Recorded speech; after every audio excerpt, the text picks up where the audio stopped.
Alright. It's like everything's good. Hey! What is up? I am Ryan, the maximum of Angor, and I will be coughing a bit. I have a thing stuck in my throat that I cannot seem to extract. But other than that, let's fucking go! So in case you didn't see the notice, I'm doing this shirtless now, because I don't give a fuck. More importantly, though, it's because I take pride in what I do. And I have turned this body from a big fat sack of crap into a less fat sack of crap. I've still got the fibro, so you know. You have installed Pillars of Eternity, blah blah blah. Alright, cool. So now we're in Gilded Vale? Yes, Gilded Vale. Okay, yeah. Nice and slow. We can go exploring. We must a ways. Okay, let's go explore. And I've decided I'm going to read every single backer NPC I find, because I demand you all enjoy the cringe as much as me. Okay, good, I did do the thing right.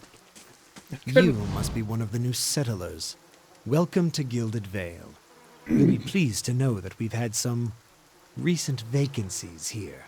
A man approaches you, his skin as dull and gray as the desolate village behind him. He scans you with sunken, lifeless eyes. You must be one of the new settlers. His voice a dry croak. Welcome to Gilded Vale. You'll be pleased to know we've had some vacancies here. He glances at the gnarled, leafless monstrosity of a tree next to him. Do you welcome everyone this way? The only answer you hear is the buzzing of flies from the tree. Of course, we'll need to make some inquiries first. The inestimable Lord Radric VII has taken great pains to insulate our town from Widewind's legacy. Have you ever sired a Hollowborn child? That kind of surliness will get you nowhere in Gilded Vale. Harumph! Lord Raderick has made it his first priority to eliminate this scourge from our village, and to him, no answer at all is as good as an admission of guilt. I should warn you, stranger. Here in Gilded Vale, we have a special place for dissidents, charlatans, and those who would hide a curse in our midst. He steps to the side and inclines his head ever so slightly towards the deformed tree. His lordship's wife is with child and due any day now.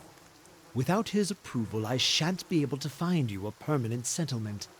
It will have to wait until after the birth. We can continue our interview then, after the bell tolls from Radric's hold to signal my lord's new heir. In the meantime, you can find temporary accommodations at the inn just southwest of here. You said something about Hollowborn and Widewind's legacy before?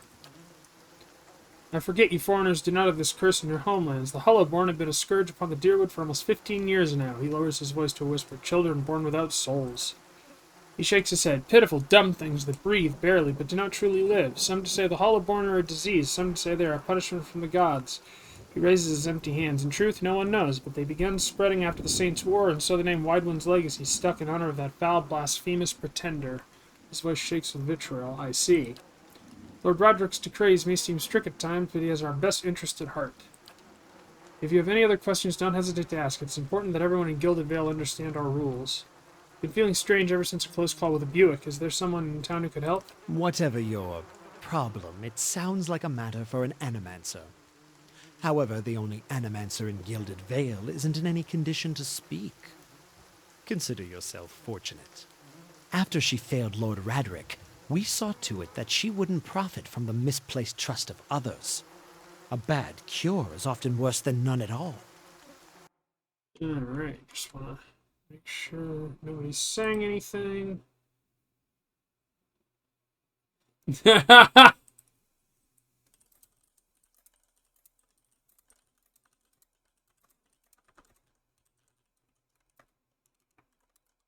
Fucking Joe.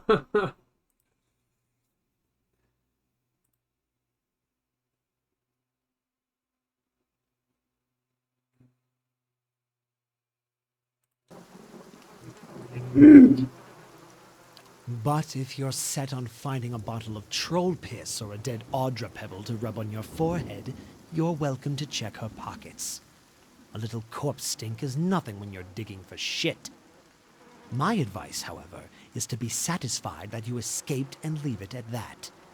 Before I got here, I saw several people conducting a strange ceremony near some ruins. You'll want to mind where you mention that. Trespassing on Ingwithan ruins is illegal, not to mention dangerous. You probably saw someone attempting some new ritual to appease the gods. People will try anything these days. Bareth, have mercy. We certainly have. I don't think so. Just as they finished, there was a Buick.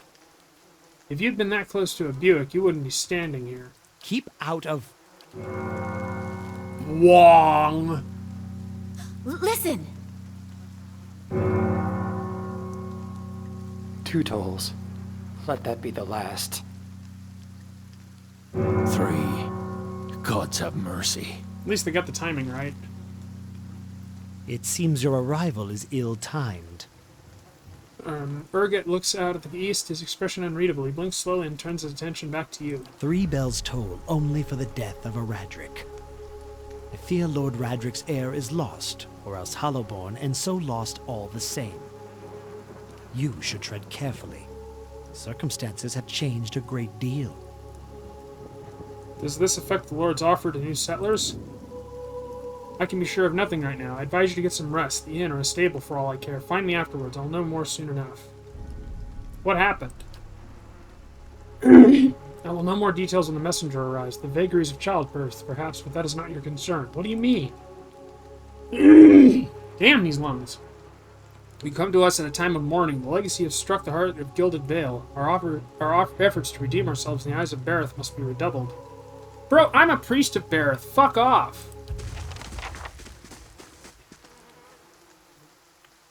Right. Visions and whispers. Guardsman, sellsword, archer. I'm still going to explore everywhere. What the hell? Steady does it. I'm doing it steadily. I'm not going to talk to any of these guys until I awaken my Watcher powers. We're just going to search for shit we can steal.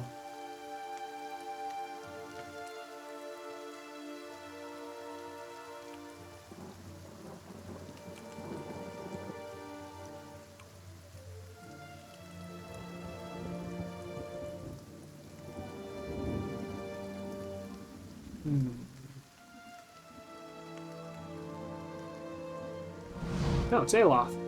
You see 4 people gathered by the door to the inn. Their raised voices and chopping gestures suggest an argument reaching its climax. The first figure raises his hands for calm. His face is partially obscured by a hood, but his height and stature suggest an elf. I meant no offense. Let's put this matter to rest over a round, shall we? My treat. Hoping to soothe our pride with a few Adira coppers, eh? We don't need your coin. Let's see.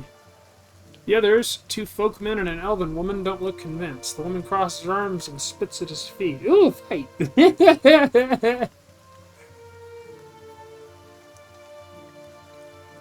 We will watch. No, let's do. Everybody calm down. Whatever this is about, I'm sure it's an overreaction. One of the other men glares at the hooded elf. His eyes are red from drink, but his gaze is focused. We're humble folk, but we're no fools. Not like he thinks, mocking us while he shelters in our village. We don't take to that kind of talk from foreigners, especially not Adirans. Go on. Say it again. I'm itching for an excuse. The second man thrusts his chin at the elf. He stinks of sour ale. Fie, you're itching for the kindling touch of your sister, you cock's feather! I'll cut that barrel-licking tongue out of your head. A collective cry of outrage rises from the 3 locals. The second man snarls. This is a misunderstanding. I didn't say whatever it is you think I said. We've nigh quarrel. Horror and shock paint themselves across the elven man's face in broad, hasty strokes. He frowns and swallows and plants his feet. Something surly and raw flickers through his eyes. That's where you're wrong.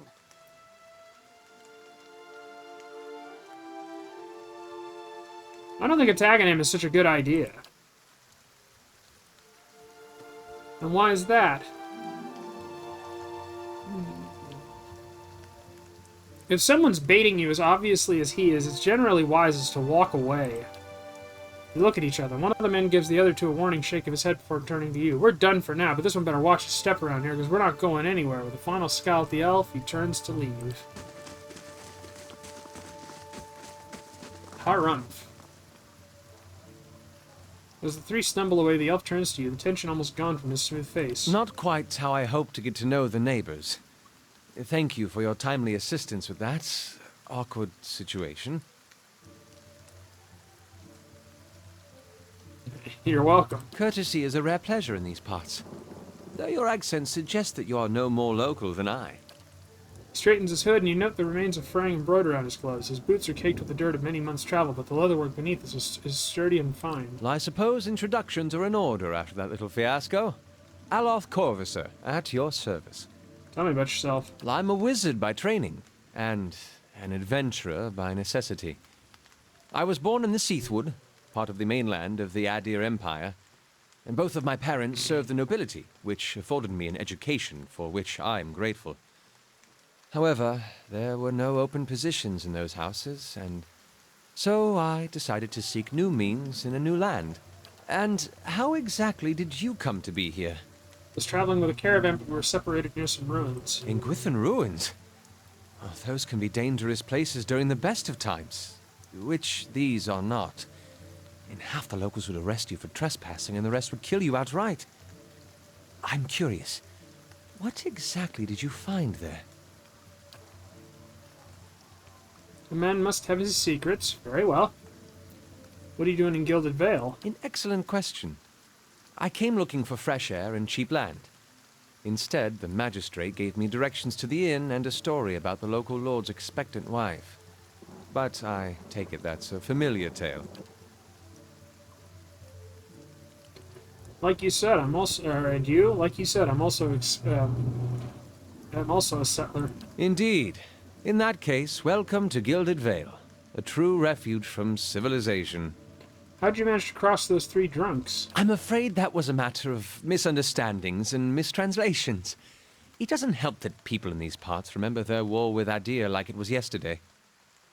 You did tell that one man to go fuck his sister. Ah, that. He clears his throat and adjusts his sleeve. As I tried to tell them, they misheard me. Happens all too easily after a few pints, and the accent doesn't help. I heard the same thing.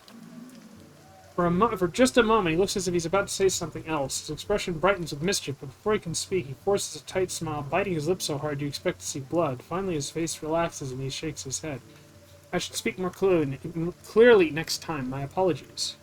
You don't exactly look like a settler. Begging your pardon, but neither do you. Yet, circumstances can find a person in the strangest of places. I should get going. As should I, given recent events. It's just as well. I've had enough of the watered wine and lumpy beds at the inn.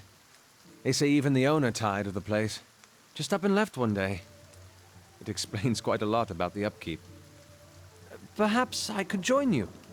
I could use a change of scenery, and I find it's better to travel in numbers. So do I. Let's go. Excellent. I shall follow you.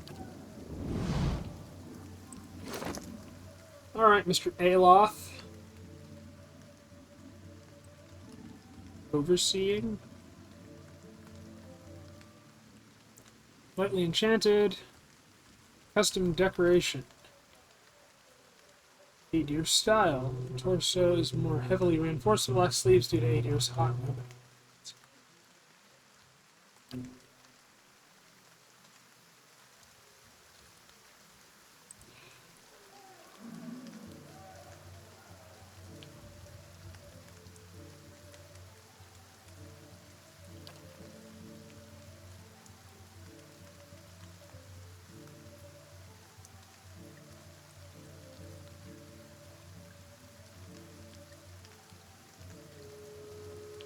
What does overseeing mean? Oh well. A scepter.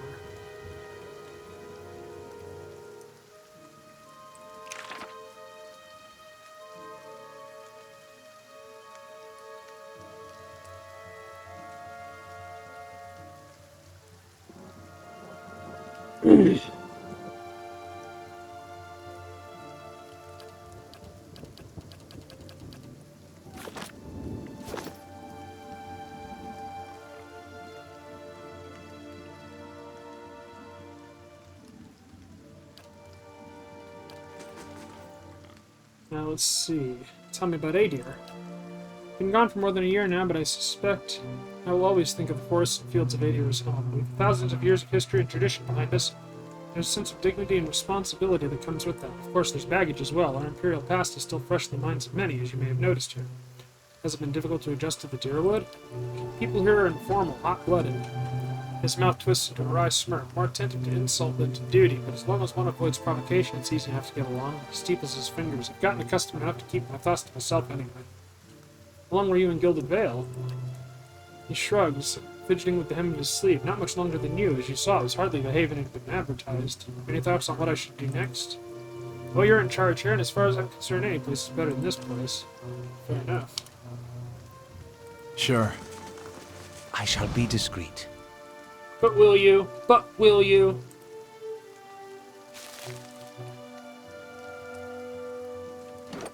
I should look at Mr.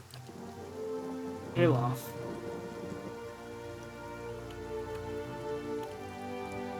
A lot of lore, a little bit of mechanics. Distant advantage?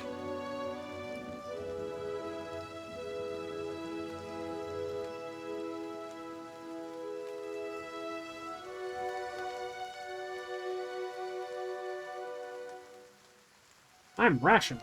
Stoic and rational, passionate and cruel.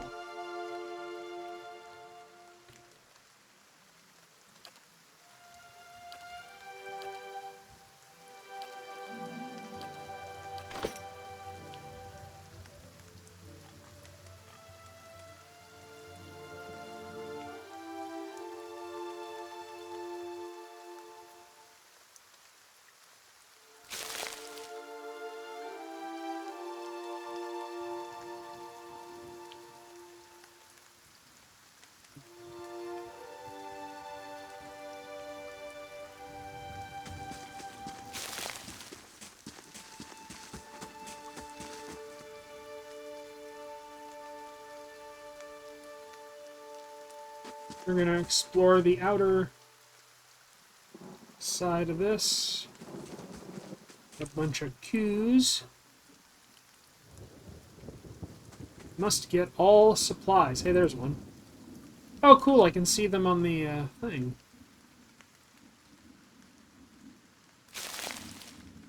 The bell, the Bareth's bell. I don't think we're going to see anything. Ah.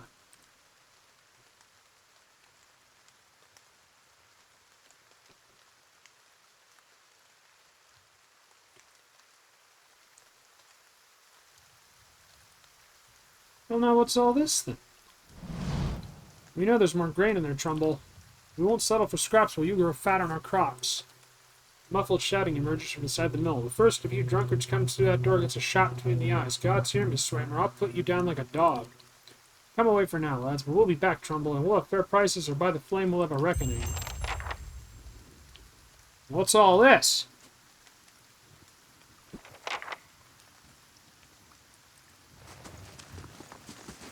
Nice and slow.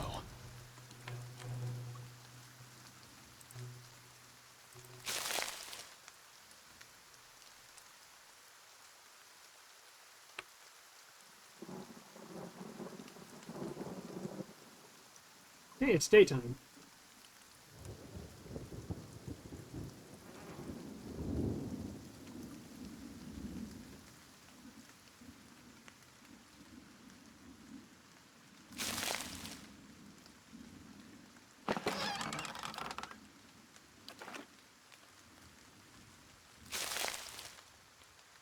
Hey, another springberry.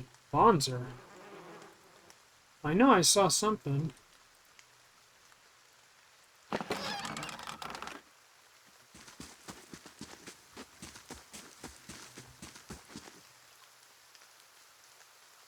Ah, there it is.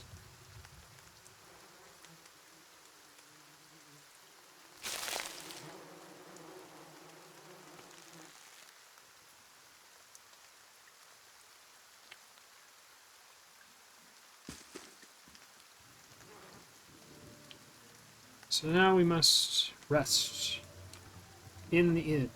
The inn.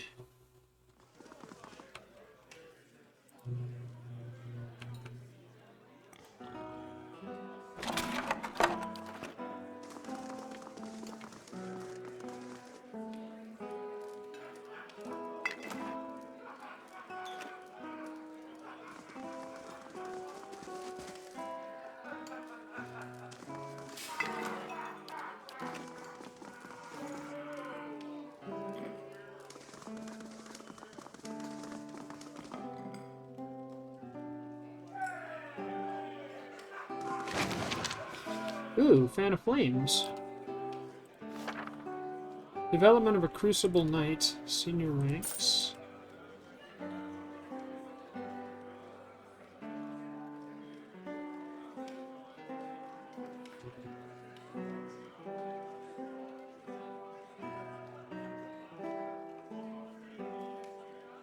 Fucking knights. I don't give a shit about knights.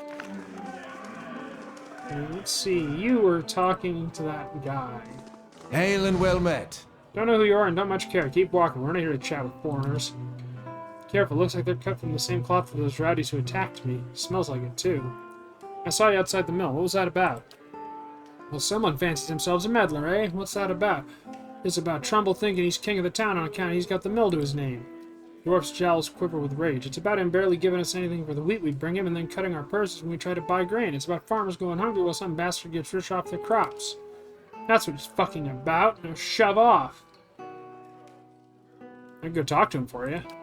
Ha, you think you'll get through to him when we haven't? The man's thick as a peat bog. I hear he's got his soul read.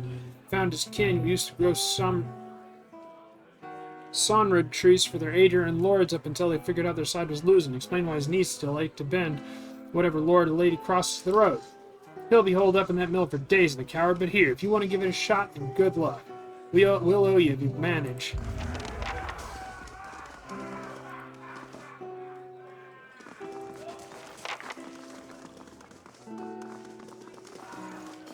Well, we'll investigate that shortly.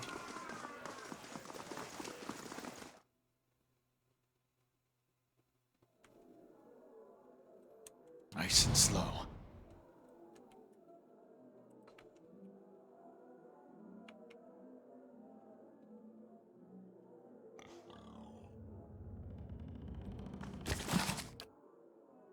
Those are done. That one will not work. We can go in here.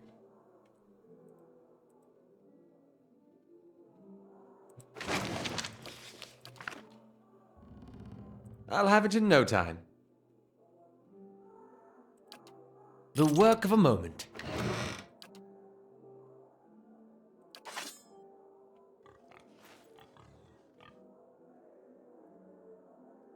Hey, there's a wee Doug. Sound stares intently at the covered window, head cocked as if waiting to hear a particular sound. Looks up when you approach and whines with a low note, tail wagging slightly. Pet the dog. The dog's tail thump happily against the floorboards.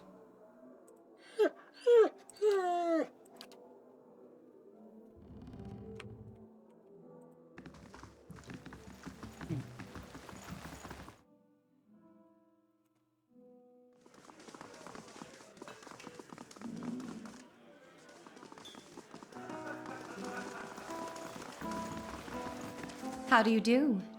Oh, greetings and welcome to the Black Hound Inn. The innkeeper bows her head curtly. Please sit where you like. Would you like a drink or a room? We have two available at the moment. I'm afraid we can't offer much in the way of good meal today unless you're fond of cold porridge.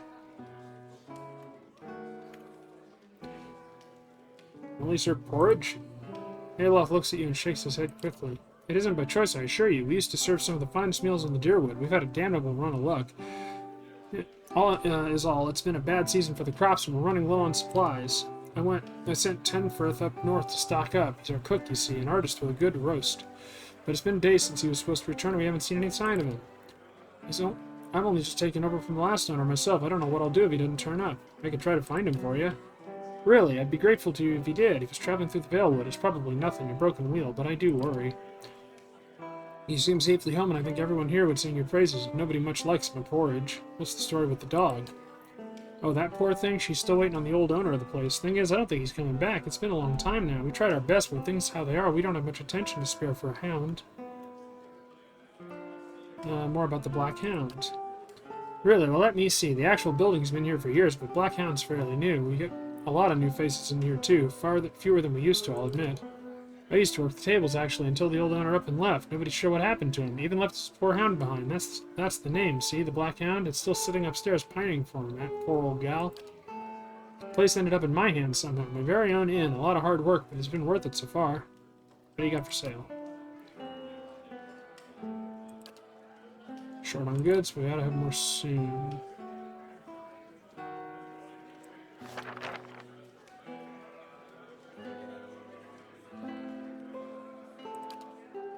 Ew. That's money we ain't got.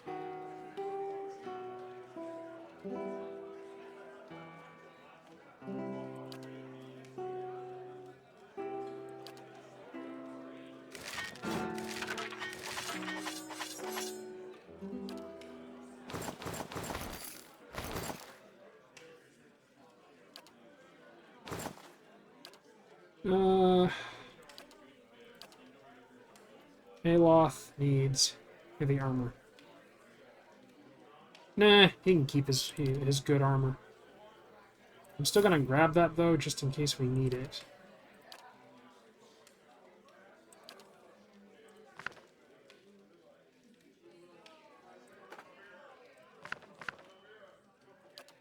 And then the ingredients we need. There we go.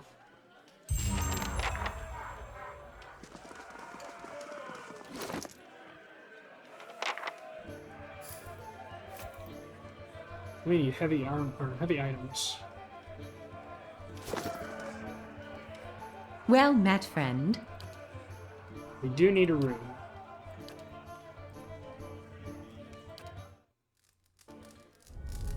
Your sleep is restless and fevered, assaulted by hisses and whispers, blanketed with a suffocating anxiety. You open your eyes to awaken and find yourself in front of Gilded Vale's gallows tree, the creaking of its ropes growing louder in your mind until the sound is deafening. Hanging from the tree is an old dwarf woman whose face is shriveled inward like a moldering fruit. Her head hangs limply to one side. As you look at her, she looms larger and larger in your mind until she is mere inches from your face. Suddenly her head snaps up and her eyes open, and they are empty, and behind them is a vast nothingness that makes your stomach drop. Her mouth slowly parts, and with a gust of rancid air she speaks a word, "Watcher." You jolt awake. The foul smell of the dwarf woman's breath still permeates your nostrils. Sweat runs down your face in thick droplets, and your skin is soaked from head to toe. You remember the woman. You remember seeing her decaying face when you spoke with the magistrate. He called her an animancer. Though it fills you with a new queasy apprehension, you feel a strange compulsion to see this woman once more, if only to confirm she is truly dead. Hey.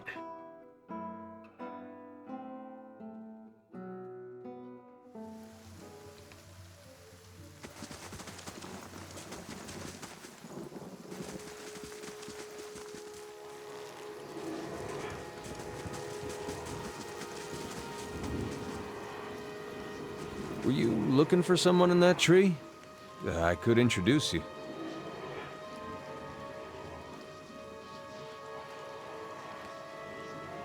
Looking for anyone who can help me feel better. He gives an understanding nod as he takes a long drag from his pipe. My condolences. Exhales and turns his attention away, watching the village around him.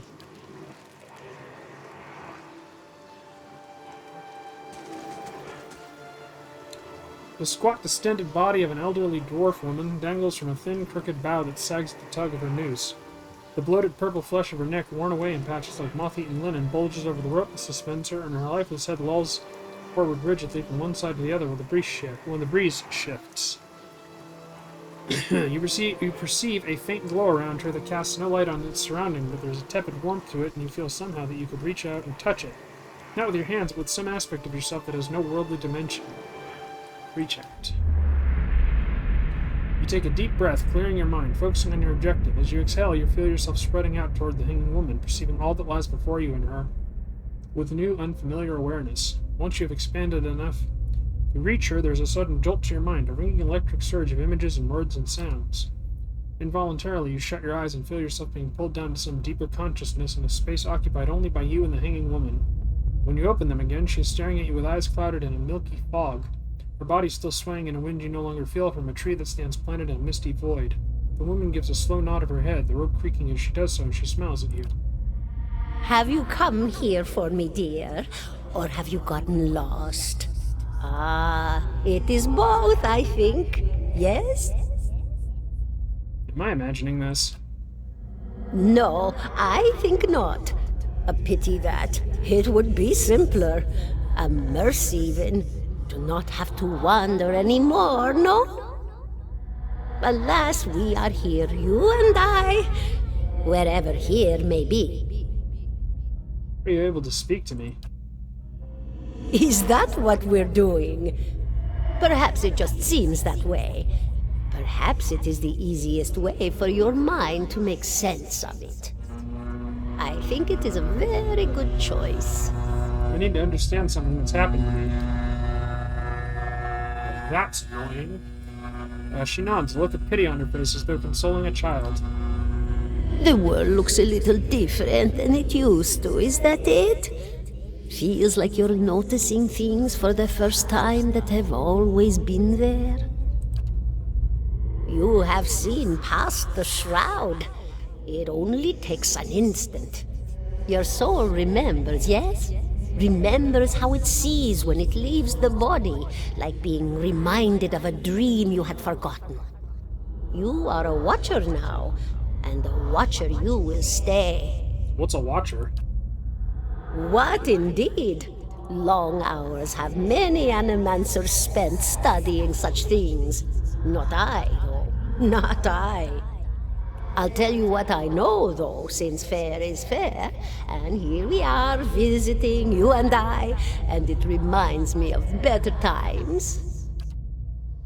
Souls pass on, some say through Audra stones, which are the blood veins of the world. They leave the world for a time and are reborn into it, sometimes more than they were before, but usually less and seldom the same. For all souls there is a time where they do not live, yet have not passed on, and those souls roam the world, same as you or I, either leaving or lost. But no one sees them because they have forgotten how. A watcher sees, though, knows what to look for. And sometimes they know a person just by looking at them, know where they've been in ages past when their bodies were other bodies. See memories even their owner can't recall. A wonder to behold when all goes well. A wonder! What do you mean when all goes well? Oh, nothing to be afraid of, I'm sure. It's just much to take in for some. Sometimes there's trouble sleeping or other difficulties. She smiles at you reassuringly, fanning out a tuft of long whiskers that sprouts from one of her cheeks. You should see old Meerwald. He could tell you much more than I. A watcher just like you. Helped many in his day. Took up in an old keep no one would claim. Not far, not far. Kadnua, beyond the Black Meadow. He will welcome the company. I think I survived a Buick. Do you know why that would be? Did you now, dear? My, that would be something, wouldn't it? Could be luck, could certainly be. A storm can be a careless thing. Or maybe it got its hands around your soul but couldn't pick it up. A soul can be heavy if it stayed in one piece through its time. Strong souls, we call them in the trade. Cold, I mean. Called them. Those days are all behind me, no? See souls break apart? Oh, yes. Entropy. Rimagan's work. We know little of why or how. We lose pieces of ourselves when we die and pick up pieces of others when we are born again, but less than what we lost. We tried to stop it with the animantic sciences, but with little success. No. A very small few resist Rimergan's influence and stay together through some force of defiance, at least for a time. But they all succumb eventually, I think. I want to know something about you. Me? I'll bore you to tears, though. Who are you? And here I thought you'd come to visit me in particular. Caldara de Baranzi, of the Valian Royal Academy of Animantic Sciences. Not the greatest of their number, but I came here all the same because this was where help was needed. What happened to you? She laughs, a rasping, choked cackle, escaping between rows of buttery yellow teeth, causing her body to bob up and down with each spasm. Seeing a blank expression, she catches herself. Oh, come now. Such a question. As though the answer were plain as a rope tied for strangling. Allow an old dwarf her last bit of cheer. Well, I came where I was needed, didn't I? Offered my services to Lord Radric for a pittance. A humble pittance. I was to examine the Lord's wife, see why the gods have seen fit to poison her womb. Studied her for months, looked high and low for impurities, tested her valence, the permeability of her essence. Do you know what I found? Tell me. Nothing at all. A healthy woman, head to toe, blessed with a beautiful soul. Such a sweet woman, too. Meek, but warm-hearted. A few months' time, and the lord of the house demanded answers. For a time, I told him what he wanted to hear. Oh, yes, my lord. She is riddled with imbalances. I must have time to cure her. As the birth drew near, he grew impatient, as lords do. And this is where I've ended up. What's an animancer? A student of the soul. Something so basic, yet so poorly understood. But so many breakthroughs have been made in my lifetime. Had been made. Had been. To hear the locals tell it, we're a gang of soul manglers that preys upon the weak-minded. And the worst of us are. But the best of us? The best? Inspirations, miracle workers. My parents were soul twins, miserable before they met, empty inside. It was an animancer who helped one find the other, turned their lives around. You wouldn't believe the stories. Amnesiacs helped to remember their lives. The suicidal brought back from the brink of oblivion. The elderly afforded extra moments to say their goodbyes. How soon we forget when we're afraid. It's a fascinating science. A fascinating time to be alive in a place like Deerwood that does not control the research, no? I love the Valian Republics for many things, but their recent caution will leave them behind, I fear. I had other questions. Of course, dear. Goodbye, my dear. It was lovely visiting. Caldera closes her eyes and her head slumps forward over the news, and your surroundings seem to bleed into your vision from some unknown place of waiting.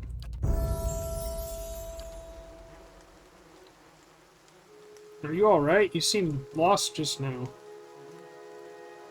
I'm a watcher. His arched eyebrows recede into his hood. Well, that is interesting. He gives you a sly grin, and I expect that explains your earlier reticence about your experience in the ruins, In any case, I appreciate your honesty. Since we're traveling together, it's probably wise for us to share these things. Do you know anything about Watchers? Only that they're rare and that they seem to have unique insights into certain soul conditions, as you just demonstrated. Let's continue on. Wong! Yay, level 3. I'm even more awesome than ever!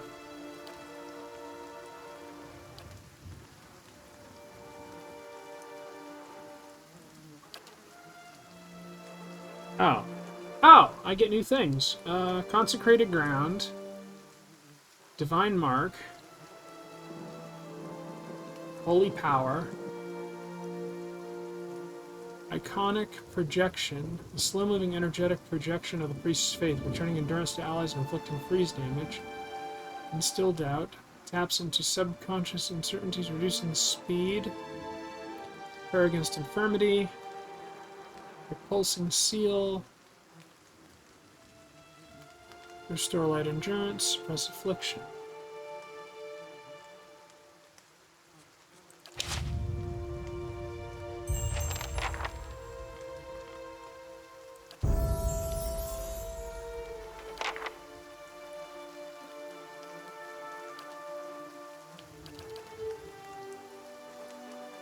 You're gonna be our safe cracker because you can.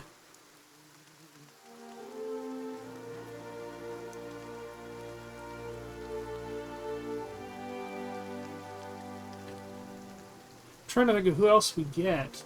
I don't think we get anybody else with real mechanical skill.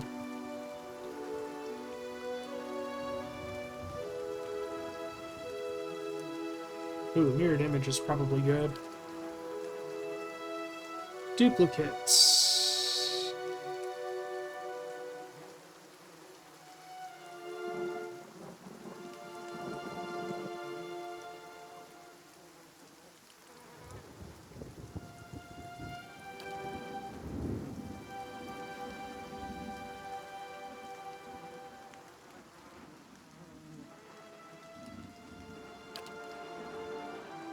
Well, we have to take the blinded one. It's thematically appropriate.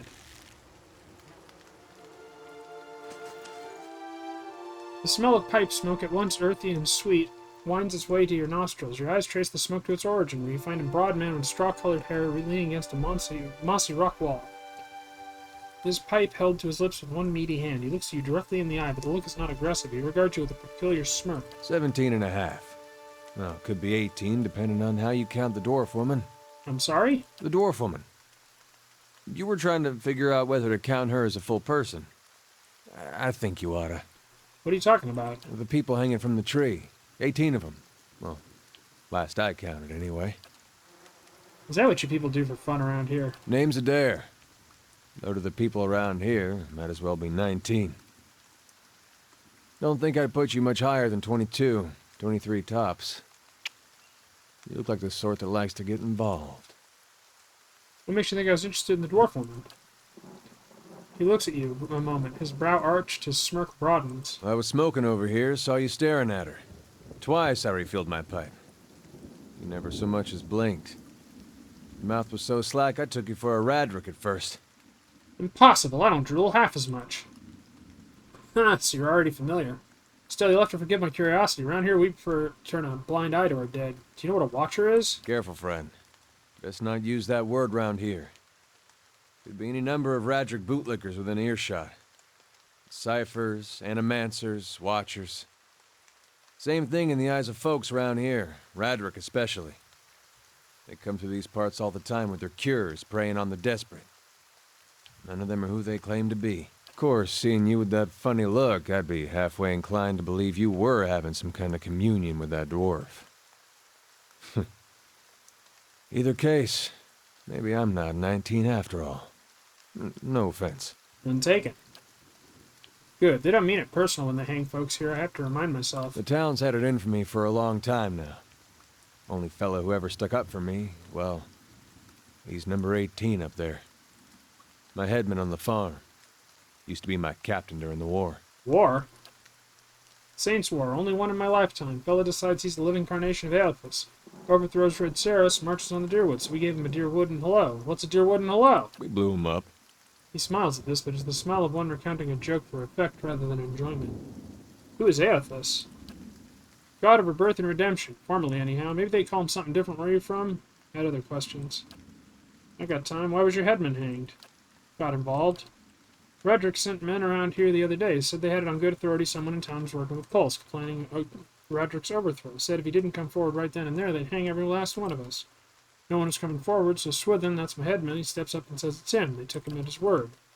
He sighs and shakes his head, his eyes fixed on the tree. Bound to happen sooner or later, if not for plotting against Radrick, then for protecting me. Who's Kolsk? Someone who got tired of all the hangings. He's on the run now. Probably will be till they catch him. What does your town have against you? Pick the wrong god. That's what it comes down to. Used to be a lot of Aethys worshippers in Gilded Vale. That mess of rocks over there, that was a temple to him, to give you some idea. Then one day, somebody named Widewind shows up on Deerwood's doorstep. Says he's the living flesh of Aethys. Got an army with him. Suddenly, Aethys isn't so popular in these parts. My brother Woden and me, neither of us believed it. No way was that Aethys. He enlisted, then I did too. But, he didn't make it back. After the war, people took to punishing Aethys worshippers, accusing them of treason. Got real ugly, especially after the legacy started. Folks needed someone to blame. I was safe because I fought, but then this rumor starts that my brother, that he was on the wrong side. And I wasn't so safe anymore. Until my headman stepped in and said they'd have to hang him to get to me. Seems that's no longer a concern. Of course, The townies don't do the hanging these days, but when Raedric's men come, they got no problem doing the pointing. You could see why I was eager to leave. If you're next to be hanged, what are you still doing here? Drinking, mostly. Point of fact, I'm on my way out, just haven't figured out where I'm going yet. Not a lot of places out here that don't think Widewind's legacy started with Widewind. We could travel together. Where are you headed? Some place called Caed Nua. There's an old watcher there who might be able to help me. Seem to remember hearing something about that years ago. He tamed that place. People would seek him out for all kinds of things. Troubles of the soul, questions for the departed. Of course, that was back when you didn't have to say watcher with a hush on your breath. A man such as that, there'd be things I'd want to ask him. Don't know why I never thought of it before. Something kindles in his eyes and the vigor of purpose finds its way into his voice. Not sure how I feel about setting out with a stranger. And a strange one at that. But, truth be told, you might be the only one in town who wouldn't feel some relief seeing me swing from that tree. That's as fine a reason if ever I've heard one. All right, then. Guess I'll do some sightseeing. Long as you're not the one picking the sights. Let's get going. Let's see here. He's got a saber and a medium shield and a warbow.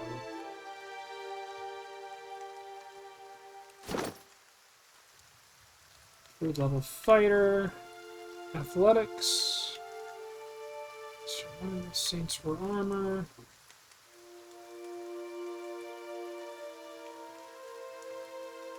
So he is a tank. What are his...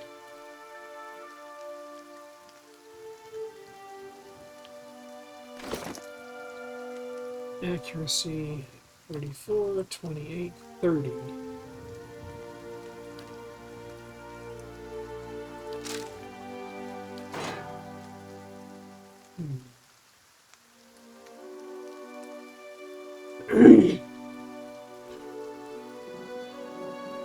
Adair wore this armor during his time in the Saints' Wars. Dark color is unusual as his power, although he admits the armor has pulled him from the brink of death on several occasions. Claims no one else has ever handled the armor. How it became enchanted is a mystery even to him. It's fucking magic! So me and Adair will do tank shit. Hey. Hope that old watcher's still there. Been years since I've heard anything about him. What is it you want to ask him? Just some things about the past, about the war. I'm thinking I missed my chance to find out what I wanted to know. That old watcher, though, he opens up some new possibilities. I want to ask something about you. For sure. What'd you do before this? Oh, other than the war, I never strayed too far from where you found me. Farming, mostly. I was never much for cities. Never learned a trade. In my younger days, I thought I was going to go preach the word of Aethys. Just in our temple there. My parents encouraged it. I made so much trouble for them growing up. They used to say it'd be best if I got in good with the God of Redemption. Of course, us blowing him up probably didn't help my chances there. But if anybody'd forgive you for blowing him up, it'd be Aethys. Did the people of Gilded Vale really try to kill you? They, they did. It was strange timing, because we just won the war. They celebrated when I came home. There was music and dancing. Trumbull used half his grain making this big honey cake. I still dream about that cake. Like having the best lover of your life, but only for one night. And they were all sorry to hear about my brother. Took a while for word of the purges to reach us. Aethasians being murdered in the streets. Cold morn and the like. No way would they let something like that happen in Gilded Vale. That's what they all said. But the weeks went by and the purges spread. Pretty soon they weren't so sure my brother fought for Deerwood. And they weren't so sure I did. Caught me by surprise after all the celebrating. Should have seen it coming after the tailor said he was going to fit me for some new clothes, but then all he wanted was my neck measurement. Really? Nah, not that last part. But you had to think about it. Says a lot about the place I've been calling home all these years. Why did you stay for so long in a town that hated you? I'm sure my parents are still wondering the same thing. The Aethasian purges were like this madness had come over the town, like a disease. Seems like when you see something like that, your instinct is to wait for it to pass, even when you know it probably won't. The family whose farm I worked on, they had a little Hollowborn girl. And they heard the Animancers had this cure, the Salvation it was called. They went running. This Salvation, they were putting animal souls in children. You might have heard about it, giving them enough personality to care for themselves. You can guess how that turned out. Matter of time, the children broke down, became wild things, monsters. Anyway, these farmers put the family dog's soul in their little girl. For a while, the girl, she's making eye contact, she's feeding herself, albeit in a kind of messy way. And one day she snaps. They found her gnawing on her brother's bones. Had to chain her up, put her in a cow pen. Well, the mother, she wouldn't have anything to do with the girl after that. But the father, he'd visit every day, feed her chickens, toss water on her once in a while to get the dirt off. Most of the village, they'd whisper about him. Poor man, they'd say, sick with grief. Fucking pleasant game. He was just waiting for his daughter to look up one day and recognize her papa. He was waiting for her to get better. Didn't understand that at the time, of course, but these days I think about him a lot. Do you have any family? Just my parents now. They took a ship back to Adir when the purges started. Wanted me to go with them, but I didn't see things like they did. Been a long time since I've seen them. I really should visit, but for some reason I haven't much felt like leaving home. Good thing they chased me out, or I might have never left. What's on your mind? Wondering about Aethys. It makes two of us. What is there to know of Aethys? If you're looking to find religion, maybe you want to start with a god that hasn't been burned to dust, but I won't stop you. Aethys, he was a young man with a silver crown. Carried a candle around with him. Sounds like I'm giving a bad eulogy here. He was a lot of different things to different people. Rebirth, redemption, light. Out in the country, he's gone. The farmer who helps all things pass, season, and people both. Who watches over the weak is gone. Season balance is made right. You could see why all the copperless rowdies around here might take a liking to someone like that. He was real popular here for a time.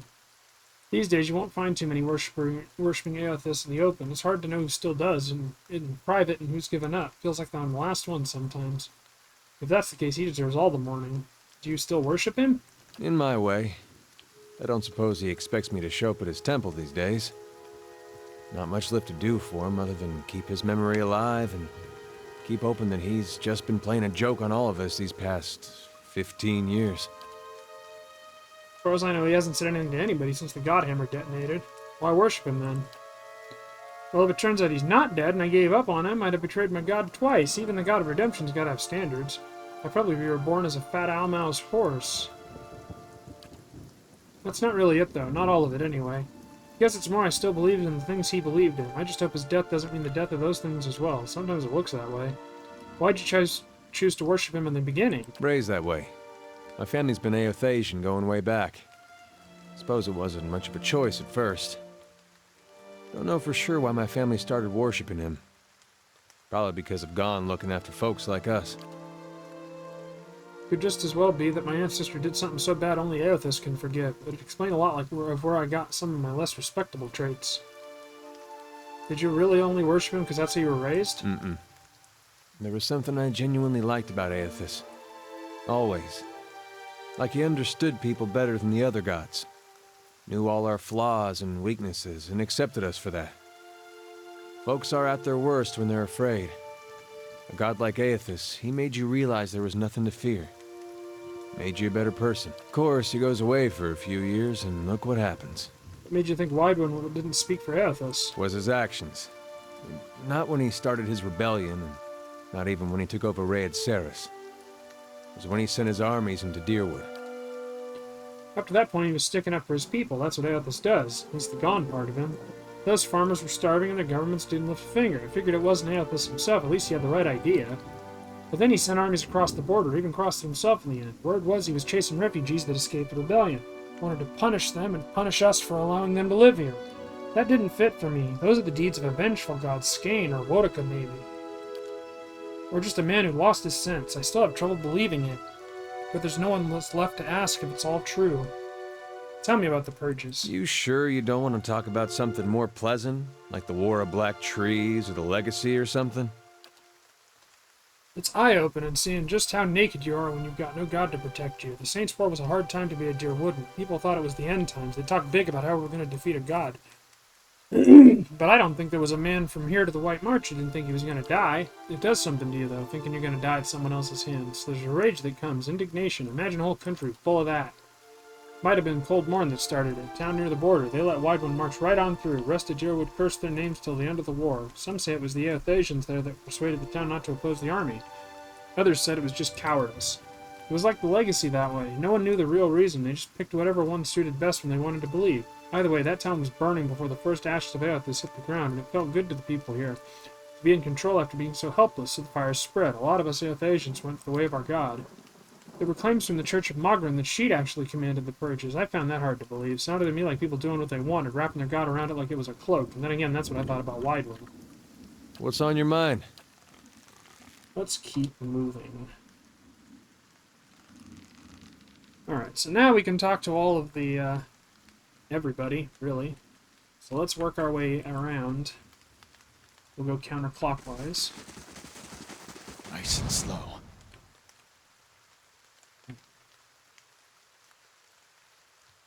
So now we're going to listen to all these terrible stories. Lox the Usurper. As you near, you feel a vibrant history contained in the essence of this man's soul. Voices from his past seem to call out to you. You see a lone man standing in a field. He looks around, surveying the crops. Occasionally, he bends to examine a leaf up close. He is intent on what he is doing, completely absorbed in his work. This man approaches him from behind. He moves slowly, but does nothing to mask his approach. In his hand, he holds a large sword. There appears to be no malice or hatred in the man's demeanor. He almost seems pleased. The first man hears his approach and stands, turning away from the plant he was inspecting. His face breaks into a smile, and he opens his arms to welcome the approaching man. The smile freezes into a grimace as the second man thrusts his sword through his stomach, his blade now protruding from his back. His arms slowly fall to his side, and blood starts to drip from the sword onto the plants below the man.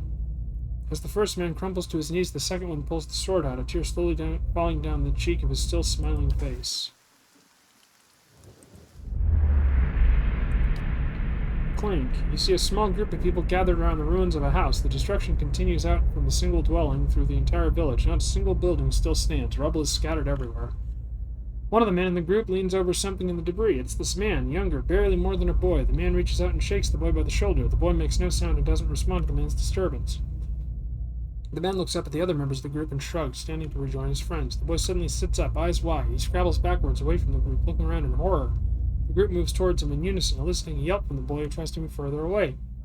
A woman in the group puts out her hand, stopping the rush. She turns to them reproachfully, motions for them to stay, and looks at the boy on the ground who is trying to push himself through what remains of the wall.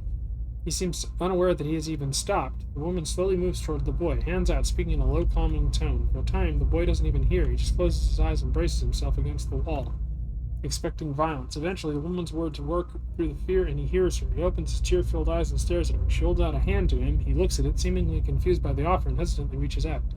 She takes his hand in hers and leans down to help him stand.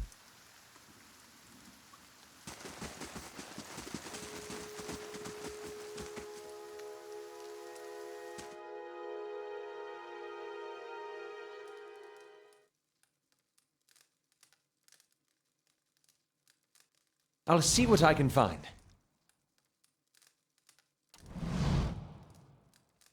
Alfra, a dear wooden woman is standing in front of the fireplace, humming a quiet tune to herself or perhaps her unborn child, for she is clearly quite pregnant. She turns her head slightly as you enter. Welcome.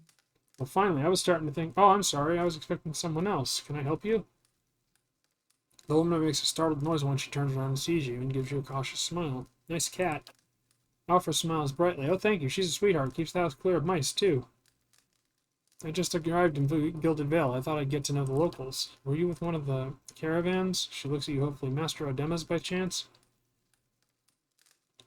You knew Odema? Well, no more than most here, I'd say. He doesn't usually come this way, but they say he's a reliable old fellow. Wait, why do you say new? I'm sorry, but the caravan was attacked. I was the only one to survive. Alfra covers her mouth with a hand, eyes wide with horror. For a few moments she could manage nothing but a strangled, voiceless gasping, her eyes brimming with tears. I knew. I told her it was a dangerous path to take. Kalisha was always so certain she could take on any danger. Oh, my poor sister. I'm sorry, stranger. I can't believe she's gone. If only I hadn't called her here. If only I hadn't written to her, she might still be alive somewhere.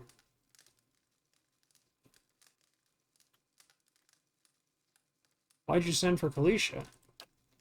Alpha wipes at her eyes. I'm worried about the baby, about the legacy. I told Kalisha as much as I could, but all I know for sure is a long time now, every child born in Gilded Vale has been soulless, empty. It's happened to so many mothers, and Lord Radrick, he's exiled all of them, calling it a sign of the gods' disfavor. With my Hathor gone, I don't know how I'd manage if I lost my home, too. I hoped Kalisha would help me. They say Ranga, the old midwife, knows a way to prevent a child from being hollowborn, but she moved south to Anslog's Compass two seasons ago. The journey's too far for me. I can't make it as I am, but I don't have anyone else now with Kalisha gone. Please, can you help me? I'll think about it if I head that way. That's all I can ask. Thank you. She takes a shaky breath. I'm sorry, I just need a moment. I'll help you, but I'm not going to be a fucking sap. So now we need to go this way. Oh wait, no, we need to go this way. No, it was this one. Okay.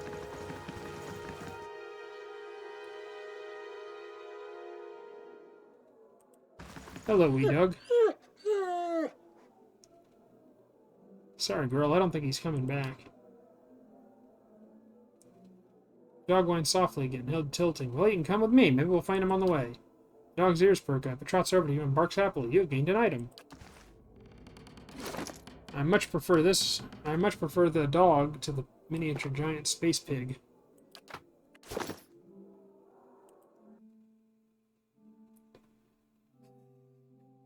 I love that we stole their dog.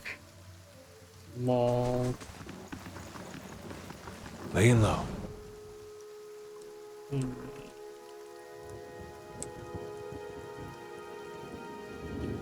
So there we need to get our full party together before we go digging around in that place. Let's go over here.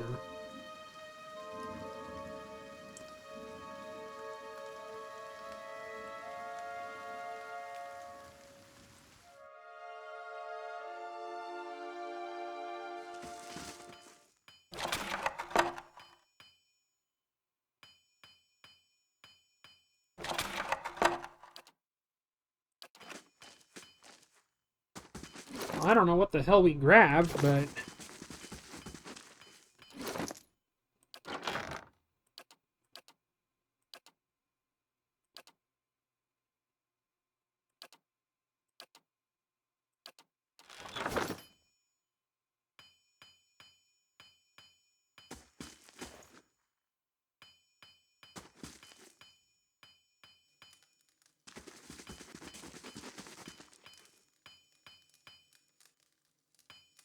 that one we can grab.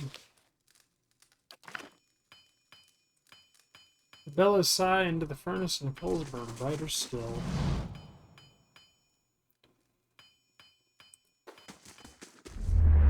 Arlen Ornson. You see a man crouching, surreptitious and alone. A series of untamed shrubs, all that hides him from the vision ahead. His eyes are locked on a Delimgan. Beautiful and terrible, eyes half-lidded as she hums. A bird with fantastic blue and orange plumage sits on her shoulder, trilling gently, and the man is entranced. Trembling, tentatively he stands, and the tranquility is broken by the bird's startled squawk. Delimgan half smiles, beckoning with twig-like fingers. She does not speak, and as he approaches, his mouth is dripping sounds of awe and admiration. She waits, coy and tempting, with agonizing slowness he is before her. Then something changes. She sees something hanging limply from his side and begins to hiss. Fingers suddenly claw and eyes black with hate. He has no time to reach for his axe or grimoire as she strikes, and just as soon as she strikes, she is gone. The only evidence of her existence is the shuddering wreck on the ground. He grabs at his grimoire, nevertheless, and begins to chant, but the words of a magical language of his own imagining, scribbled on a maniacal shorthand, ring hollow, and the silence continues unabated. He turns and shrugs at someone or something, but if there is something there, you don't see it. What is this edgy bullshit? Dugan's steel collar. You see a group of adventurers surrounded by a crowd of attacking Zarops. The man is with them, seemingly unconcerned by the battle, even detached from it as he stands in the middle of his comrades, chanting. His expression bordering on elation. His voice is powerful and deep, booming out across the combatants as a rich counterpoint to the chaos of the fighting. With every phrase, the battlefield changes. His allies glow with a pulsing blue light, freezing the Zarops that surround them. A blazing pyre erupts from the ground, cutting and burning the creatures and sending them scattering. One of the fallen Zarops suddenly explodes as three giant grubs crawl from its corpse and attack the remaining enemies. The The man continues to chant, thoroughly enthralled at the joy of the moment. Finally, the creatures have been reduced to one. His allies stand back as the man approaches it, still chanting. He removes his hammer and swings it at the Tsar. His phrase ends as the hammer connects with his head, puncturing the spell and bringing the song to an end. Tautanu. This Alma man is of an impressive build, towering above the countertop. His skin is the dusky blue of the deeper oceans, and his thick arms boast corded muscles. Small ears frame a square-jawed face coated in smeared soot and arcing black tattoos alike. He offers you a broad smile as you approach. Welcome, you're the first new face I've seen in quite some time. What can I do you for? What do you have here? You come to us at a strange time, I'm afraid. The stock's not what it used to be, but we're fine weapons and armor to offer you, all forged right here at the Black Hammer. What happened? We just don't have the supplies. Been expecting the next delivery for now in a week now, and haven't seen a sign of it. Have to expect they were hit by bandits. The road out east is crawling with them. Or my workers ran off with the wagon themselves, maybe to make some coin, as if that lot would dare. He's right about the bandits. The dire situations in villages like this and the access to the cities have created far too many opportunities for unscrupulous sorts. If you happen to be headed that way, maybe you could keep an eye out for a supply wagon, or my shipment at least. They'd be cutting through the Black Meadow, I expect. Only good road for it. As it is, most of our weapons go to His Grace Lord Roderick. And that's as it should be, but that doesn't leave much for outsiders. We just don't have the iron. Where was the wagon traveling from? We send the wagon up to New Hyomer with weapons, and it swings round through Logholm and the like to purchase supplies. Shortest route back through the Black Meadow and north through the wilds. Had a trader come through with word they'd made it to Logholm, but haven't heard of things since. I'll find your supplies. Then you'd have my thanks. You bring those supplies and I'll have plenty more to offer you. A discount to start. Oh, and if you find my workers, tell them to hurry up or they can take up farming. Welcome.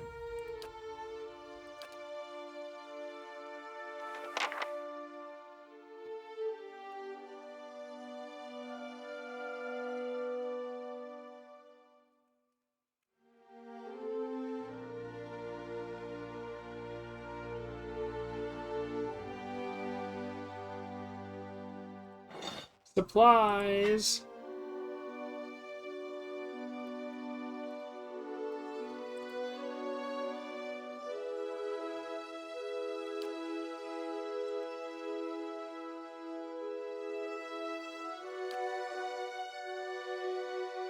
Yeah, nothing else is really of interest.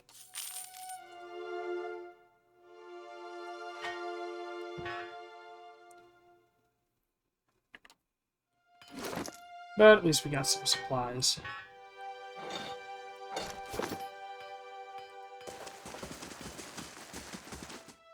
And... shit. Oh, and we got a new mission. Oh! Oh wait, I gotta do the other thing. Around... the villagers...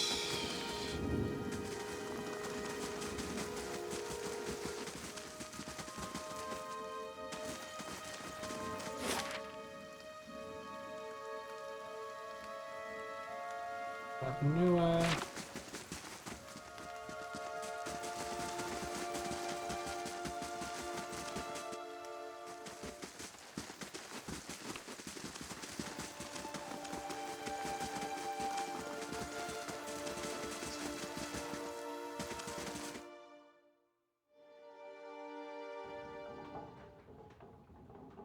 An elven man stands before you. He's relatively stocky build, suggesting a life of labor.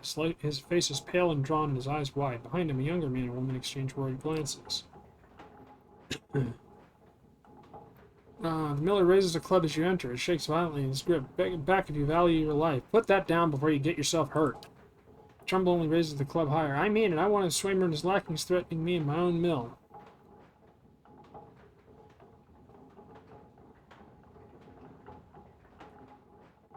Actually, Swaymer did ask me to speak with you.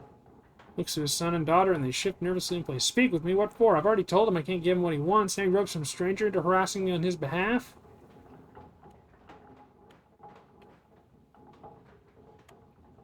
He says you're treating the farmers unfairly, raising prices and giving them rotten grain. Of course he does. He's been saying nothing else for days now. The man's delusional. If he wants grain, he'll have to pay for it. What's going on here, anyway? Where to begin? Swaymer's ripped him up into a froth going on about grain stores, claims I've hidden away most of it. All I do with the grain is sell it. I can't create it out of thin air, and I can't hand it out for free. I pay the farmers for the crops they bring in, and I sell what comes out of the mill. Most of it goes to the Black Hound on the west side of town for ale, and Swimmer and his lot sure don't mind that part. You take a look at the fields on the way into town, the crop's blighted, and most of what I'm getting from the farmers, it's gone off, rotted through. I can't pay top prices for blighted wheat, and I've barely got enough good grain to go around. Swimmer's howling after things he has no right to.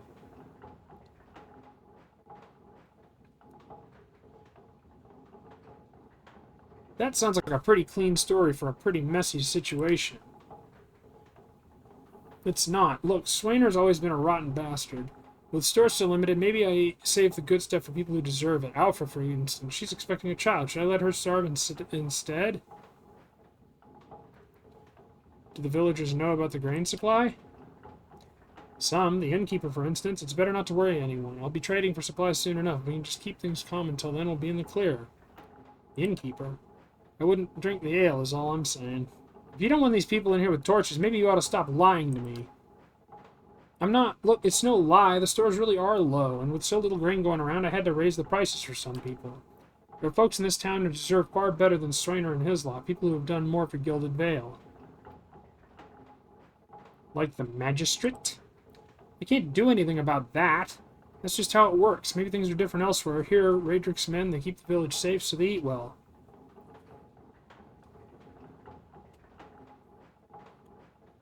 Swainer's people are farmers. They gathered the grain for you. They sure didn't mind losing that grain when it was going into the drinks at the inn. They don't make like kind neighbors when they insult my son, go stumbling drunk through my own crops. You think they're the only ones that need to eat? Now the crops are sick and the wind's too weak to get the windmill turning. Our village's children are born as empty shells. That's not my doing. This place is cursed, and Swainer and the others haven't done a thing to help the rest of us through the lean season.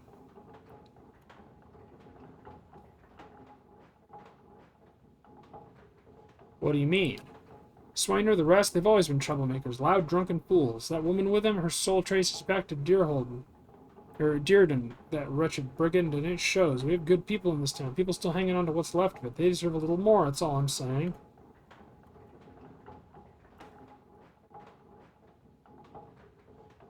Maybe I ought to have a talk with Swainer, then. I'd be grateful if he did. He won't listen to me anymore. Maybe he'll have better luck. Tell him we're all having a hard time, and we'll all have to make some sacrifices. We'll be in your debt for it if you can convince him.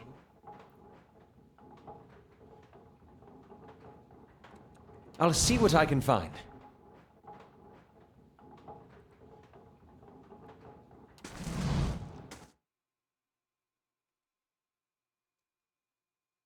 I got the story, I just don't care. Not really.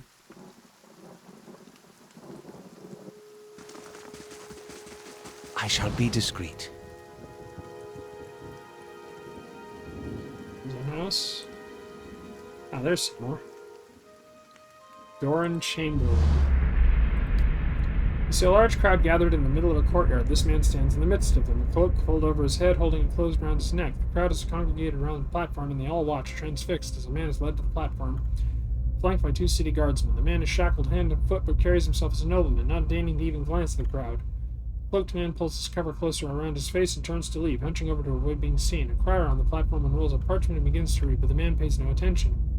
Intent on getting away from the courtyard, the crier's voice grows louder and more intense as he reads, and voices from the crowd starts to punctuate his sentences. The jeers and shouts grow more frequent, and with each one, the cloaked man flinches and his shoulders droop, breaks from the crowd, coming to the edge of the courtyard as the crier reaches the end of his proclamation. The crowd grows silent again, save for the occasional shout. The man turns back to look at the platform, seeing his father kneeling before the block, neck exposed. The executioner moves into position, lifting his axe to strike. The man turns suddenly, unable to watch. There's a wet thunk in the crowd and breaks into cheers and applause. He leans against the wall, regaining his composure, then straightens up. With obvious resolve, he strides off, away from the crowd and his legacy. Rudolfer Nectore. You see a pair of immaculately polished leather boots and an impeccably maintained goatee. Their owner, a slightly hook-nosed man with a wicked grin and narrow eyes. He bobs his feathered hat at a nearby merchant as he ambles by, a small piece of parchment held tight in his fist, staining his fair fingers. He seems to know most of the merchants in the market, stopping to engage some, nodding at others, and even bartering for minor goods with a select few, always smiling, laughing, and exchanging jibes. He approaches a heavy-set Aumau, a smile plastered stiff across his face, and jokes about the weather. She jokes back, slightly palming him several gold coins. When he walks away, the paper in his hand is gone, and the smile on his face far more genuine. He tips his cap at her, winking, and trembles off with a new spring in his step.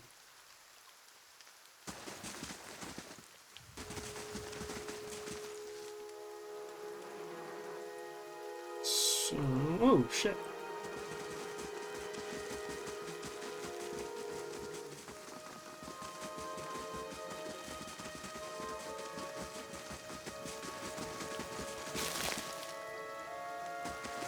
Should talk to you. I have received confirmation that Lord Radric's heir was not born well. My lord has issued an injunction on all new homesteads until he can be assured that the village has been cleansed of all Aothasians and whatever other undesirables that have brought this curse upon his lands. It would be best if you left town as soon as possible. I would suggest returning to your old home. There will be no place for you here.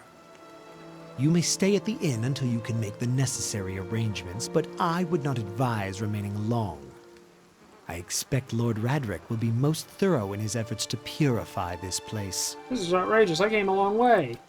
Then you should have no problem continuing on. Trust me when I say it would be best if you were not here when Lord Radric's men were dispatched from his hold. Be looking for anyone who might have brought the legacy upon us, whose very presence might have polluted his wife's womb. They will extinguish all possibilities. I'd like to know more about Gilded Vale. We're a frontier village, as are most settlements in the Deerwood. Gilded Vale hasn't grown much since its establishment in the colonial days, and the last 15 years have seen our population shrink further, hence our recruitment of fresh settlers. Indeed.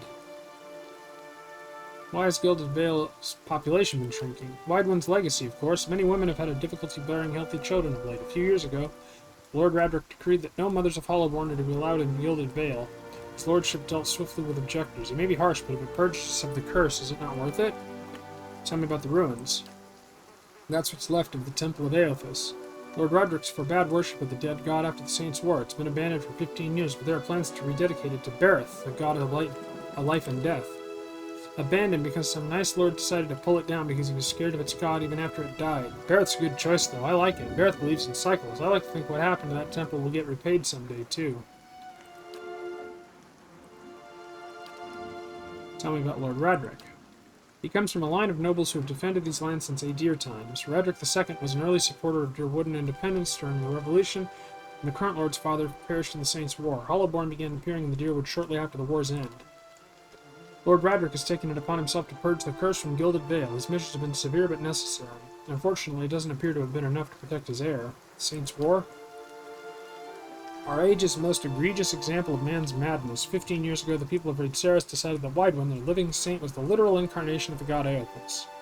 This supposed saint took it upon himself to liberate the Deerwood, supposedly from allegiances to less worthy gods, but I've never known an army to conquer a land for its people's own good.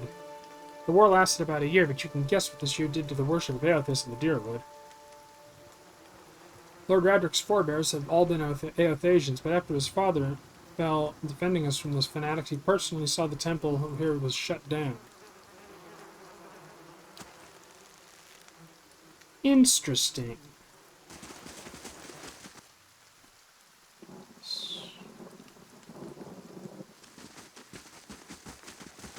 I'm just tagging it so I can go south if need.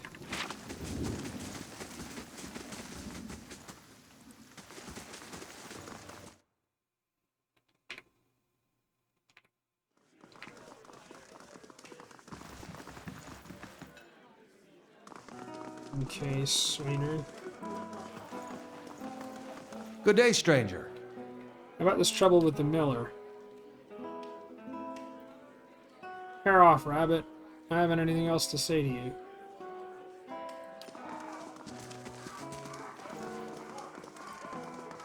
Hail and well met. What if I buy you all around? Will you talk to me then? Fair enough. You bring us something to wet our throats and maybe I'll feel up to trade in words. Hail, traveler. I bought drinks. Hey, so you have. By the flame, I never thought I'd be so happy for a mug of the Blackhound shit beer. Gods, that's good. Alright, you got my attention. What is it you got to say that's worth a round of drinks?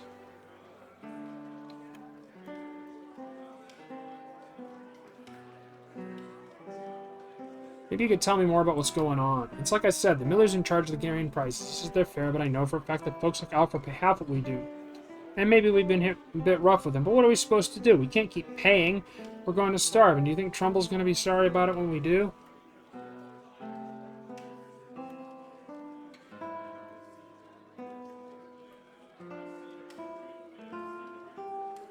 Look, there's no sense in threatening the miller. You have him up against a wall. Maybe you could ask some of the other villagers for help. Swimmer eyes you for a few long moments, drinking deep from his mug when he sighs. You're right. Things go on like they are, we're just going to end up hanging from that tree out there. Tell Trumbull we'll leave him be. Don't know what we'll do now with the crops failing. Haven't got another trade to speak of. I think Posca needs a hand around the end. There. Done. Easy.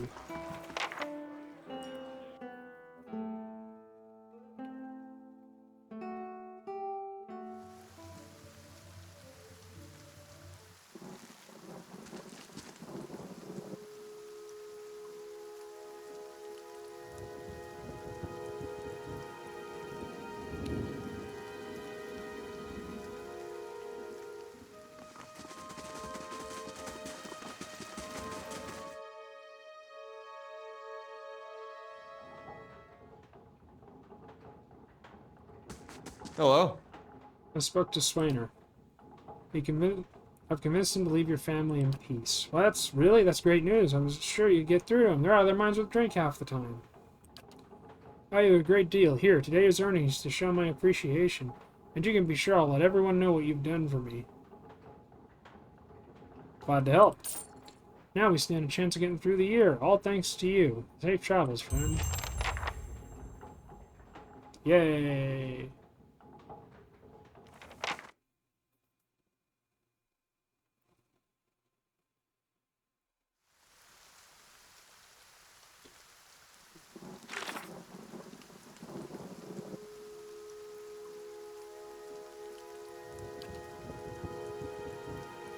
Lost his beloved cook. Adair. Anslog's compass. Black Meadow. So now... Oh, right, we gotta see about those people in...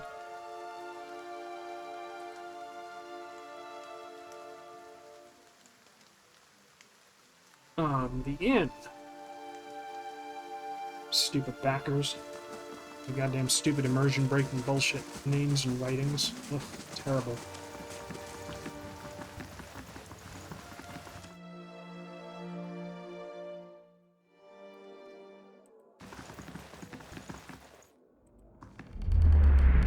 Deathlock Nejtep. You see a man soar through the air, hitting a nearby wall with a nauseating crunch. He doesn't get up. His attacker, a burly, clean-cut warrior with a carnivorous grin, turns and shoves his fist into the stomach of another assailant, then removing another from an impromptu brawl. Borrows a whirlwind of elbows and knees, fists, and feet, with no end in sight, and he is in his element. In the corner, three smaller men speak quietly, throwing malicious glances at the larger man in the corner. He breaks a chair over a tattooed head, cackling. The trio position themselves in three parts of the room, and with a terse nod they charge. Unfortunately for them, the man sees them coming. Something in his eyes burns brightly, and all three slump to the ground in an agony that's all in their minds. The burly man bows to remove the unconscious and incapacitated before sauntering out, off-key whistle trailing behind. Shane shakes Molrian. You see an emaciated boy in chains, black holes for eyes, staring sightlessly at a wall. A man in a dark coat walks in, a scroll and an oddly shaped quill in his hand. The boy glances at him, expressionless, a corpse waiting for animation. The man clucks at him, disapproval clear in his tone. The boy stands, limbs hanging. The man takes the quill and begins to write on the boy's chest, copying sharp, angular symbols from the scroll. The child doesn't flinch as the quill digs into his skin, drawing blood as it goes. The wizard finishes with a flourish and barks some arcane command, setting the symbols to glow dully. The boy cries out, and he's hitting the stone hard, his chest burning black and red. Finally, the glow disappears, leaving only hard black scars etched into his skin. He slumps sideways, twitching. Eyes facing the back of his skull, the wizard grunts, kicking him on the leg on his way out. The boy lies on the floor until dawn, eyes still black like holes, the twitch is growing into convulsive shakes. Sila Amin.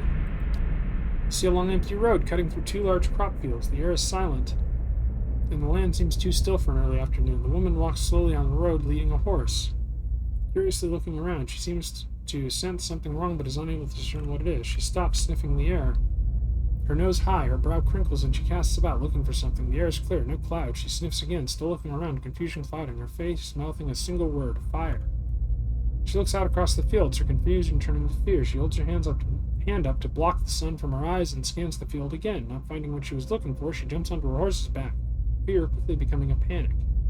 She kicks, sending the horse shooting down the path which bends around some trees to where the farmhouse should be. She pulls up short, horror now in residence on her face as she stares at the burned and charred mist that used to be her family's home. Tears well in her eyes as she kicks again, racing to the rubble. How pleasant. I want to see how to unlock all of the peoples. Damn, 5 new posts. Oh, Christ.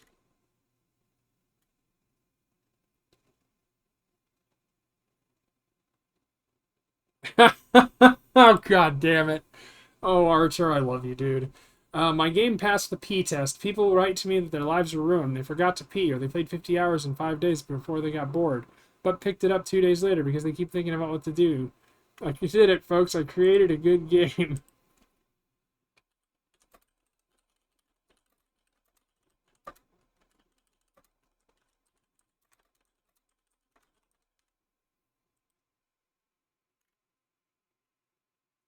Go. Give him a little shout out. Maybe he'll like that.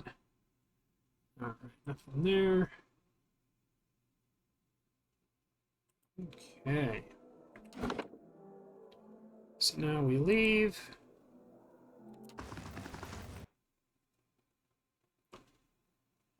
Oh, right. I need to look up, Pillars Companions.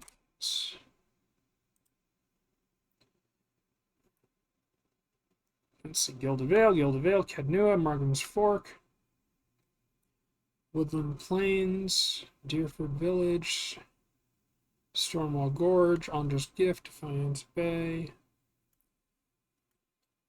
Alright, so we're not going to see too many more, but we can get Durance.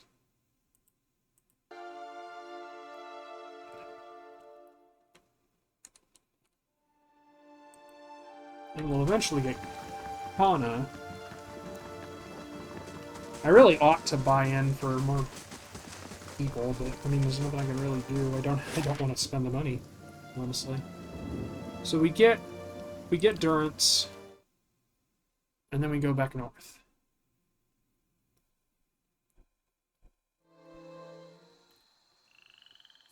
Shh. Yeah, there's a wolf.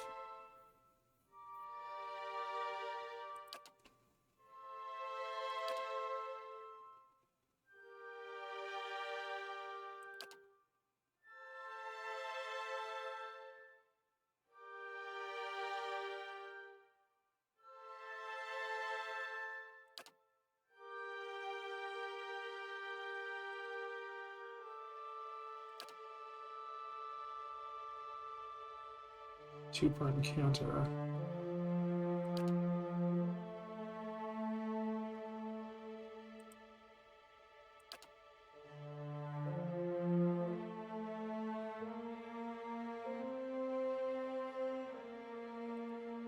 Hey.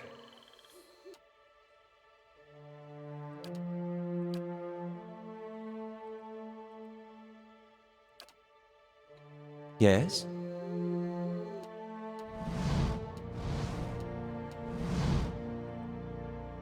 Keep an eye out.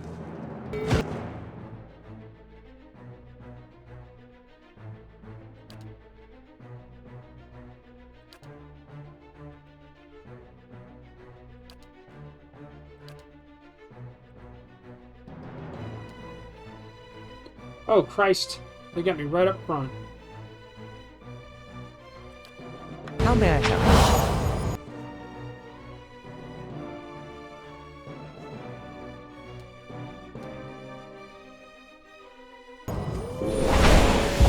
Hey, we got him. Number 4.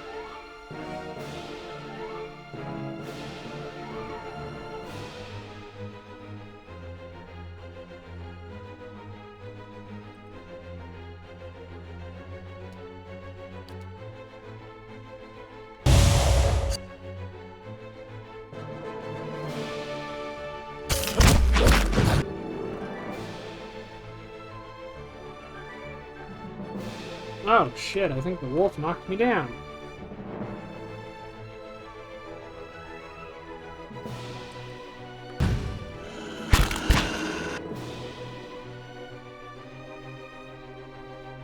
Did they seriously knock me down again? Yep, they both knocked me down. That's funny.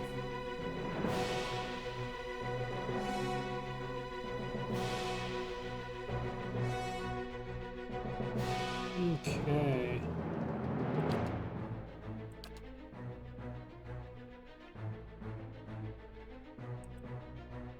Yes?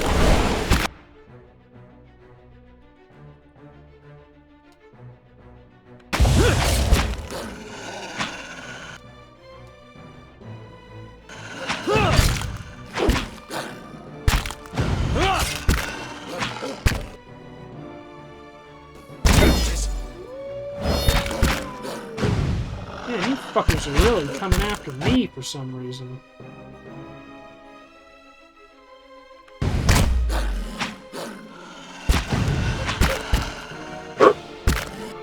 What?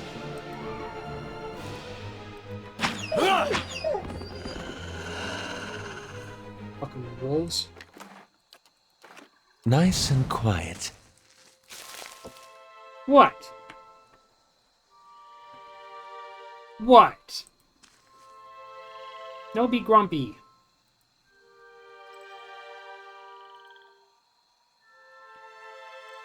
I'll explore this whole area in a bit, but I want to get Durance.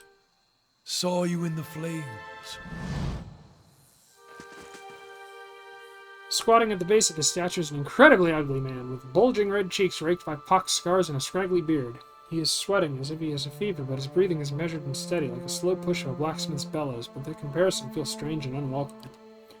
The next comparison, probably sparked by his grin, is that of a bear trap, and then out of nowhere there's a hint of alchemical fire that fades almost as soon as you identify the smell. Come to pray at the statue? The question mark is barely there. As the man makes the statement, the statue takes on a reddish cast as if one is holding a torch to it, then slowly blossoms into waving flame. The man doesn't turn as the statue blossoms into fire. The others are welcome, but it's best if just you and I trade words, and your shadows stay quiet. Hands off their weapons, both arcane and steel. It's only you I want to trade words with anyway. I swear before the whore that is Margaret, no harm will come to you in her shadow, if that's enough of a promise for you. If not... Strange choice of company. Stone seems cold comfort. The man smiles slightly at your words, though nods, never taking his eyes off you. I could do better, though the road holds little else. His eyes are on the length of your frame, and he follows it with a sneer until now. The world holds many whores we worship. Respect Hey, comes somebody with showed up. honest titles. I bet even you have gone against instinct in exchange for a little copper, or paid for such in countless ways. But if I give offense, if words are all that are left to a man, then why in the Deerwood of all places he should have leave to speak them? The weaving firelight from the statue gives off no heat. So much so that you wonder if it's some trick of the mind. The ugly man before you doesn't seem to notice it or feel it, although the shear in his brow is still present, as if he's burning up from within. The sudden weaving flames from the statue of Margaret cast more light on his features. The man's robes are dirty, stained with grease and other marks of the road. The hems of his robes, including the sleeves, are burned at the edges, as if he walked a great distance across a fire, then reached into the flames with his hands to pull something out. While his hands are thick and calloused, they bear no burn or scorch marks. The staff looks thick, stout, of blackened ash once burned by a terrible fire. Beneath the ash, the lines in the wood bear shapes and patterns, and there's a certainty the staff was once used for something far more dangerous, but not now. As you study it deeper, it shimmers slightly in your eyes, like water catching the light weaving across the statue. Whatever power was bled from the staff, it doesn't make it or the wielder any less dangerous. You look up to see the man watching you studying the staff. As his gaze meets yours, he nods with a humorless smile. I didn't catch your name or why you'd want to speak with me. I didn't give it.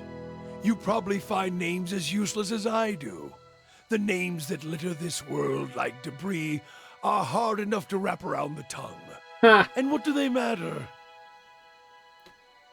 That's a fucking reference. It's what's beneath the skin and the letters I care about. What burns within. It's more important to me you're a watcher than whatever culture or accent decorates your letters like awkward crowns. Whoa, what's that? Take pride in your actions, not where you hail from. or how your name rolls off whatever liar's tongue coats it now. If you need a title to hang on me to match your own, Watcher, then call me Durance. And as you observe souls, I test them. How'd you know I was a watcher? Durant shakes his head and his hand curls slightly on his staff. I see the questions bubbling up. Let's burn them away, one by one. I am a missionary. I walk this diseased nation with its heathen, its people so careless with the spirits of others and their own, watchers among them. Yes, I know you for what you are, and your name doesn't interest me. Names are for honest folk, and you are a crack that shines light from another place. We're meant to travel together, you and I. Saw you in the flames. Not your face, but that soul of yours. All tightened up, like a huntsman's knot. You saw my soul in the flames? There's things we can teach each other. If you're in need of answers to your mantle of questions. I don't force my words on anyone other than you. I don't care who walks with you or what their mewling problems and politics are. There's enough howling in the world without me stoking that fire. I won't take from your provisions, don't need much on the road. I can carry my weight, which is considerable. Many will stand against you. They probably already have, from what I can see. Left their marks, it seems. Like a trail, worming its way behind you. What kind of marks? Disease? Spirit wind? Both could have touched you, yet here you stand.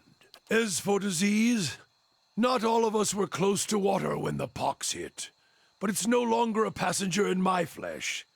It left its marks as well. But like flames, the pox doesn't strike twice, nor is it catching. If your stone mistress there allows it, then come on. Her? Don't fear her jealousy. Let us see what the road holds, Watcher. What you got? What you got?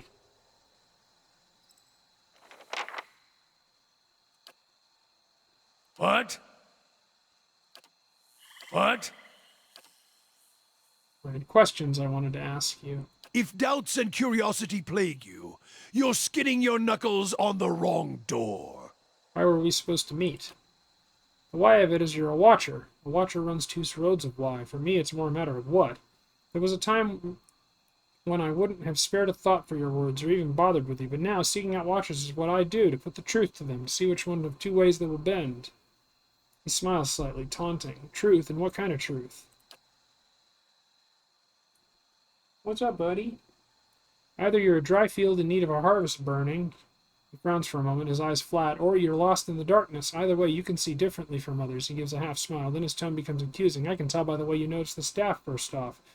Not many see it at first, nor the etchings or the flames, but your eyes, he stares at you almost eagerly, nodding. Your eyes trace the path, that I could see. So which are you, a dry field or lost in darkness? Durance's face tenses. The day we don't trade that question back and forth is the day our paths no longer need to be joined in the trial. The trial is done. So you don't know either. You know this nation is diseased. Don't need to be a watcher to see it in the children, the politics, the men that stalk the roads with knives in hands and murder in their eyes. This land needs life again. New seeds planted in the burned soil. His voice drops, mocking, and his eyes narrow. And something tells me you can see the path to making that future happen. Watcher, your kind always does. So then we need to make sure you see truly now. This nation, its people, don't need any more lies blinding them, nor do I. You test the truth. You don't blindly accept it. And how do you plan to test me? Sharing the road, of course. One truth to match the other, matching the other's pace, keeping rhythm. Other priests can keep their teachings and rantings. For my faith, my teaching, sharing the road is a simple, hard truth. His smile widens and his hands tap against his waist once, then twice. And when you knock one truth against the leg of another, why both legs stand firm. But now, if you strike a lie at the knee with the same force, why you've made a cripple with but one leg to stand on. Is that why you carry that staff? Is that why I... Durance is about to launch into another volley of words, blinks, and then he rolls his head back and laughs deeply, the laughter coming until it seems the air will run out of his lungs, until it seems forced. Perhaps your words are worth listening to, Watcher. He frowns, any trace of humor gone, but the truth will win out. Keep pace, or we'll see. The cost of troubling me seems to worry you little. Fine. So what does he have? He's got the rod, he's got his fire, he's got his robe. Burn proof, nice. That seems good.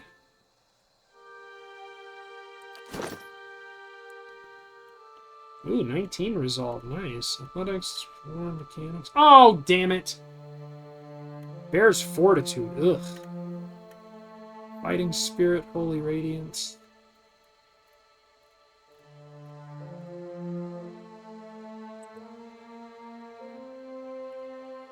Okay. So we're gonna need to re-roll these guys once we get enough money to. But since we have durance,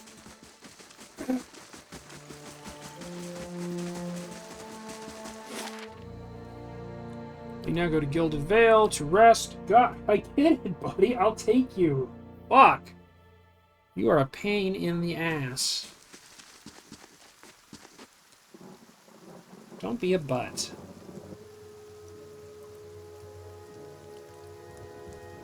Give me a kiss. I know what you want, and you've been good. You let me get my stream done. You let me get a good amount of my stream done, which I appreciate. So we'll get a rest, and then we'll go north. Yes, I know, bud. Welcome. Hang on, I want to see if he actually shows up.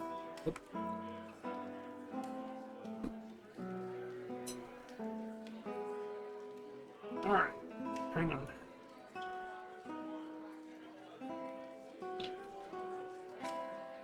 So these are full of dog treats.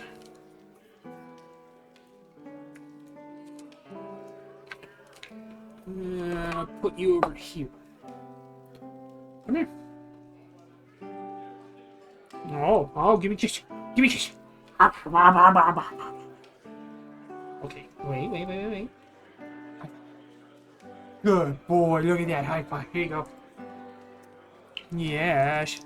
How's my body? How's my body? What? What are you sniffing? What are you sniffing? Alright.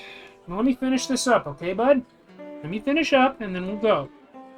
Here, scoot back, scoot back, scoot back. There you go. I'll run you over. Okay. Need a room. Common room. And this is where we will save.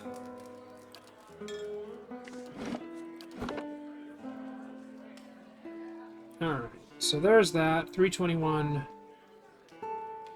49. Okay. So anyway, hope you all enjoyed this. I have been Ryan, the Maximum Anger, and that has been Chip. And we will see you all later, because he wants to go to the park. So, see you all next time.